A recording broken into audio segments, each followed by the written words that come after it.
কম ভালো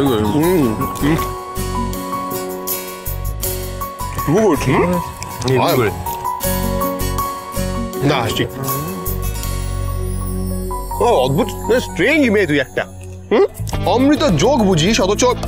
অমৃতের মতো আলু কাবলি এটা খাচ্ছিস না নে নে নে নে চটপট এক চামচ খা দেখি আমি খাবো না খা না কি মুশকিল খেয়ে দেখো না দারুণ বানিয়েছে আরে এর মধ্যে লাস্টে দইটা দিল না ওইটাই ম্যাজিক্যাল টাচ হয়ে পাওয়া যায় না আলু কাবলিতেও ফিউশন ওই জন্যই তো খাবো না কারণ এটা বিরুদ্ধ আহার কি বিশুদ্ধ আহার বিরুদ্ধ আহার বিরুদ্ধ আহার মানে কিছু কিছু জিনিসের সাথে কিছু কিছু জিনিস খেতে নেই এই যেমন দইয়ের সাথে পেঁয়াজ বা শসা খেতে নেই এটাকেই বলে বিরুদ্ধ আহার কি রে রায়তা খাসি নাকি কোনোদিন আরে বিরিয়ানি রায়তা বোঝা যাবে না অদ্ভুত ব্যাপার আবার শুরু করে বসাই আপনাকে আমি কিছু বোঝাতে আরে বোঝাতে হবে না তুমি চুপ করো তো আমরা এই আলু কাবলি ক্লাস একদিন পড়ে নেবো ঠিক আছে এখন আপাতত পারলে খাও আরে খা না খা খা এনে খা আপনাকে বুঝিয়ে কিচ্ছু হবে না দেখেছিস তো জুনি আমি কাকে বলছি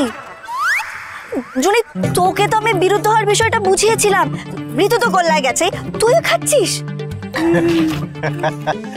যাই বলো আজকে কিন্তু এই বিরুদ্ধ আহারটা হিট এটাই সেরা কিন্তু কথা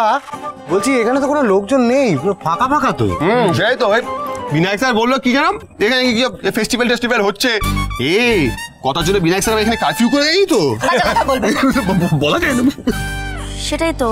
জায়গাটা এত ফাঁকা নিশ্চয় কোনো কারণ আছে বলছি একটু এদিক থেকে হেঁটে গেলেই কিন্তু আমাদের হোটেলটা লাগেজগুলো আগে রেখে দিই হোটেলে তাহলে হোটেলে একটা ফোন কর আরে ফোন আমি করে দিয়েছি লোক পাঠাচ্ছি বললো না তাহলে এখানে আনলাম বলছিলাম যে ম্যানেজার বাবু আমাকে পাঠিয়েছেন আপনারা তো এসছেন হোটেলে যাওয়ার জন্য চলুন চল আজকে কিন্তু সব বিশুদ্ধ আহার মজাকে জানো বিশুদ্ধ আহার সব না না ঠিক আছে দাদা বলছি যে এই সময় তো এখানে শুনেছিলাম প্রচুর ভিড় হয় নাকি তাহলে এখন এতটা ফাঁকা কেন জায়গাটা আসলে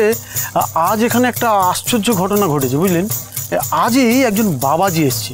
মির্চি বাবা এই মানে শ্রাবণ মাসের শেষ সপ্তাহে তিনি এসছেন তিলকেশ্বরের কাছে এই স্বাভাবিকভাবেই গ্রামের লোকজন বাবাজির কাছে এসে জড়ো হয়েছে ভিড় জমাচ্ছে তবে বাবাজি অবশ্য বেশি কথাবার্তা বলেন না বুঝলেন এই গ্রামের লোক কোনো সমস্যা নিয়ে গেলে বাবাজি তাকে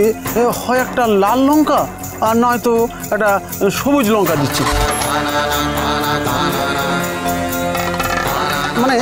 সবুজ লঙ্কা হলে সমস্যার সমাধান হবে আর লাল লঙ্কা হলে নয় তোমরা হাসছো কেন বলছি মির্চি বাবা লঙ্কা দিচ্ছে মাই মামস গ্রামের জন্য 100 গ্রাম লঙ্কা নিয়ে লাল লাল সবুজ মজা করবেন না আপনি জানেন এই ধরনের শক্তি অর্জন করার জন্য কত কত বছর বছর ধরে সাধনা করতে হয় না আমি জানি না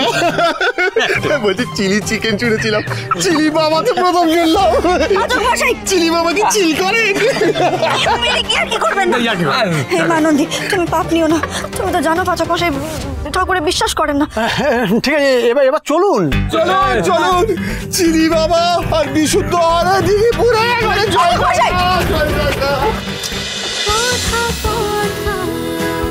কথা সোম থেকে রবি প্রতিদিন সন্ধ্যে ৭টায় স্টার জলসায় ও জিও হটস্টারে।